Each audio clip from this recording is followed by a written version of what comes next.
When I read Spy X Family's first few chapters, I knew it was going to be a hit. From its unbelievably likable characters, great humor, and fantastic storytelling, Spy X Family was a masterful blend of brilliant ideas.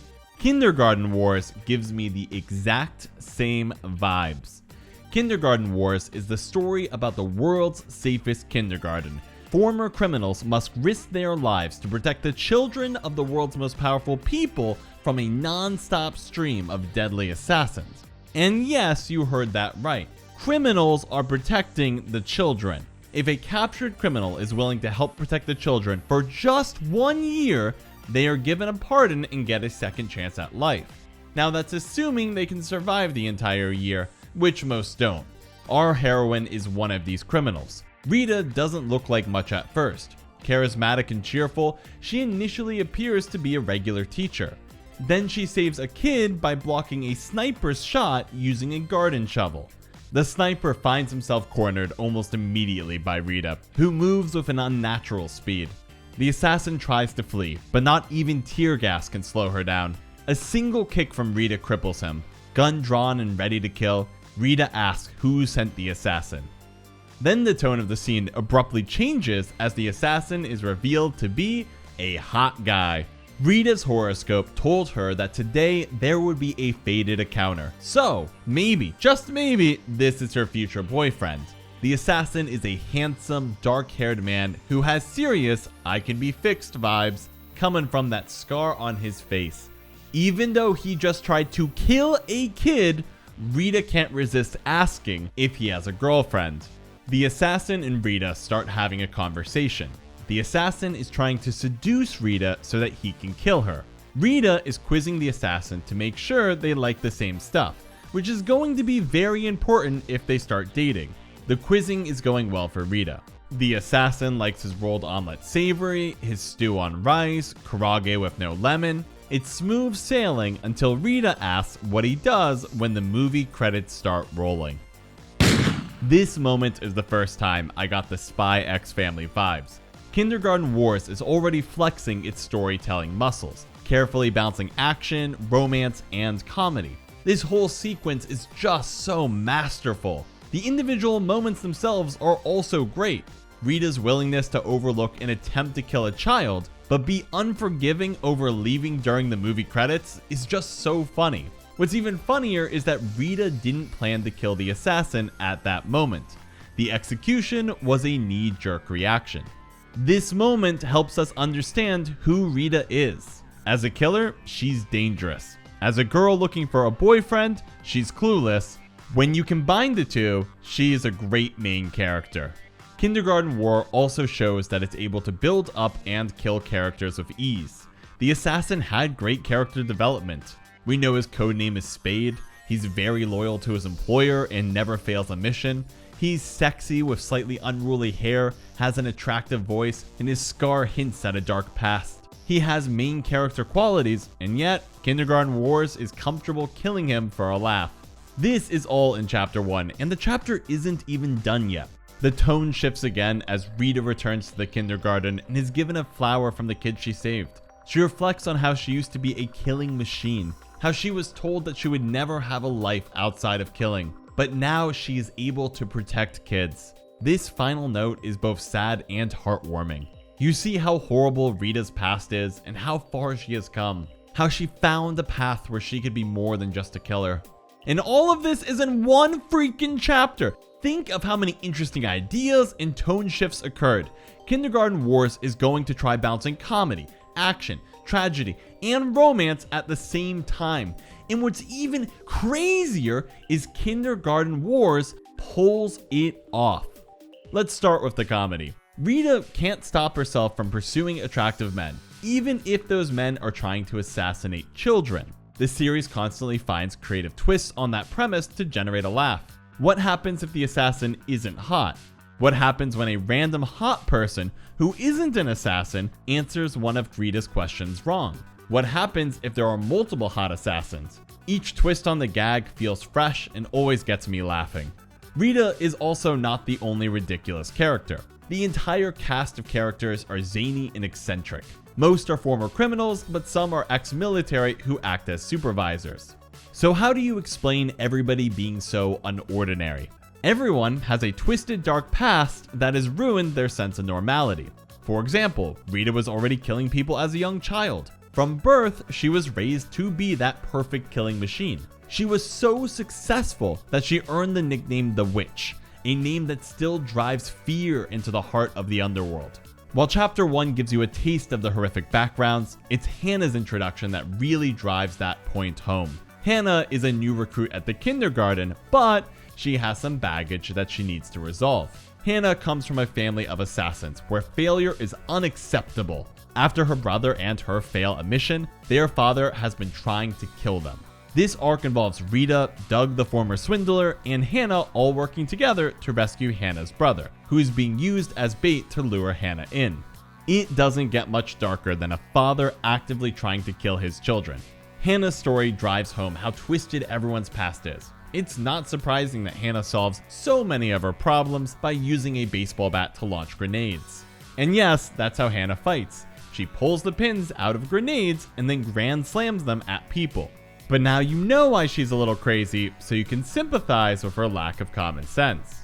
Now, if every character was crazy, then no one would feel crazy. To make the madness stand out, you need to have a normal character. Fortunately, there is Doug. He is a former criminal and has a tragic background just like everybody else. But his crime is swindling. That means he has some common sense. Being a swindler requires that you understand your target in order to trick them. While Doug does have trust issues, he does understand how society works. Now, Doug is not as competent of a fighter compared to Hannah or Rita or pretty much anyone else, but he's somewhat normal, which is the most unusual characteristic in this series. Doug does a great job of providing a baseline by which all the craziness in the series can be compared against. However, he does have one quirk. After Rita saves his life in Chapter 4, Doug falls in love with her. What's even worse is that Rita knows just enough to be wary of swindlers. Rita is willing to fall in love with child murderers, but is very cautious of opening her heart up to Doug. But it's not just Doug who has love problems. Slowly but surely, a one-sided love train is formed where everyone has an unfulfilled crush. The next person on that train is Hannah, who falls in love with Doug. The train only grows from there. Romance is a great element to have in this series. Through these feelings of love, all these very broken characters can start finding a sense of normality. While Rita's quest for a boyfriend is framed in a comedic manner, the emotions underlying it are so heartwarming and pure. Rita is trying to move on from being a killing machine. Doug is trying to build a trusting relationship with another human being, something he could never do while he was a swindler. After all, Doug was the one building fake relationships with his target and then taking advantage of them. As for Hannah, she currently believes that she is suffering from a long-term cold. She has no idea that she is in love. Now, why would she think that? Enter Luke Smith, a cop turned criminal after he killed his boss. You will either cheer for Luke from the bottom of your heart, or he will become your personal antagonist. Unlike the other characters in the series, Luke has a fourth wall breaking quality to him where it feels like he's engaging with the audience more than the other characters. Luke Smith is a huge fan of shoujo manga and has learned a valuable lesson from all of his reading. The best part of the romance is the pre-dating phase. People shine brightest when their love is unfulfilled. Luke works hard to make it as difficult as possible for this unrequited love train to ever be stopped. He actively sabotages characters so that they can't make progress. Now, Luke is an ally of love and does want everybody to find happiness with their love, but only after dragging out the unfulfilled love phase for as long as possible.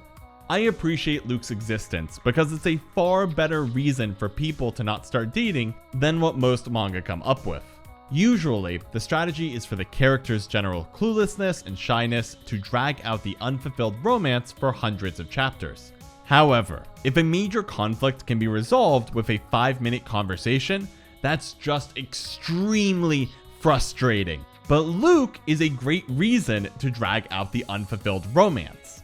Doug, in particular, is aware that his feelings can be addressed with a brief conversation.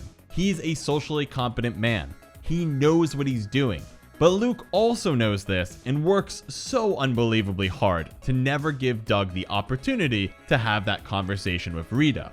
For example, at one point in the series, Doug and Rita get locked in a room together. A classic romance scenario. Rita starts to notice how attractive Doug is, and so she starts quizzing him. She wants to find an excuse to not feel anything towards him. Falling in love with a swindler is dangerous. This quizzing turns out to be in vain, as Doug happens to match up with Rita on everything. Feeling the vibe, Doug looks to make a move and confess to Rita. I love this. I love this so much. Those determined eyes rushing in to stop the confession. There isn't even enough time to go through the door, so the wall has to be shattered instead. The love must stay unfulfilled, no matter the cost. Now, if you're paying really close attention, you'll notice that I haven't discussed something that you'd be expecting me to mention by now. What's the actual plot of Kindergarten Wars? Who are the main villains? What's their evil plan? What's fascinating is that Kindergarten Wars isn't in a rush to explain all the details. I don't blame the slower pacing because there are plenty of things to love about this series already. However, one part of the villain's plan is clear. The villains want to kill one child, a small girl named Lila. Now, when it comes to media of all kinds, anime, manga, music, books, art, you must always remember that emotion trumps logic.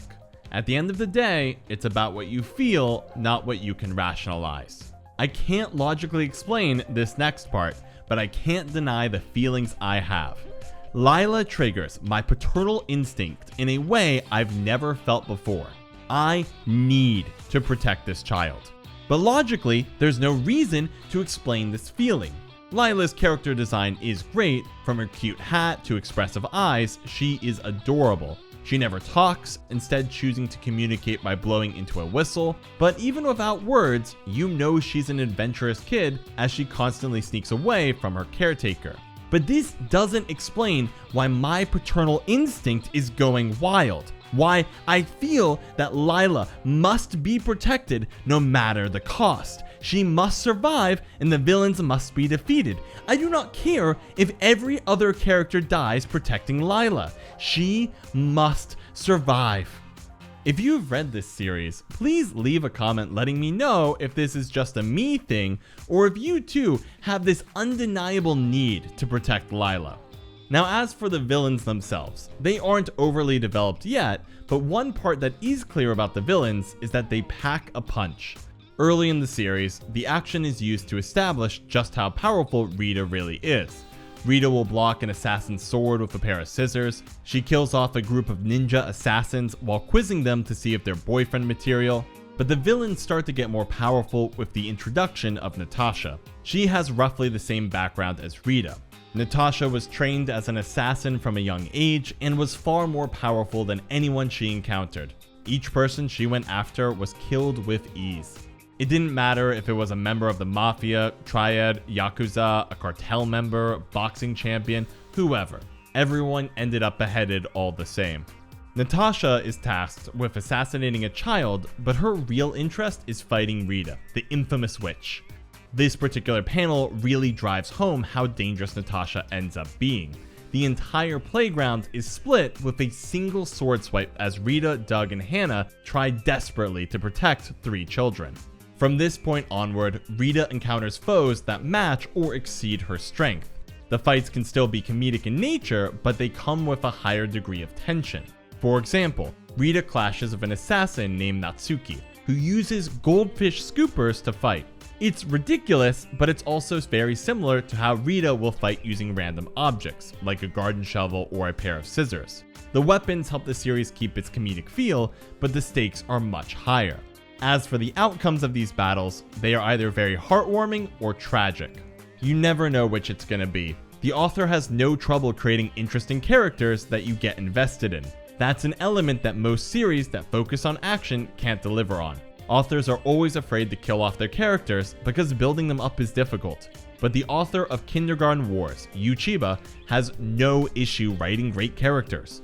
As the villains who challenge Rita, like Natasha, Leo, Ashley, and Natsuki, enter the series, you never know what will happen. Any single fight could end in tragedy for the villains or the heroes.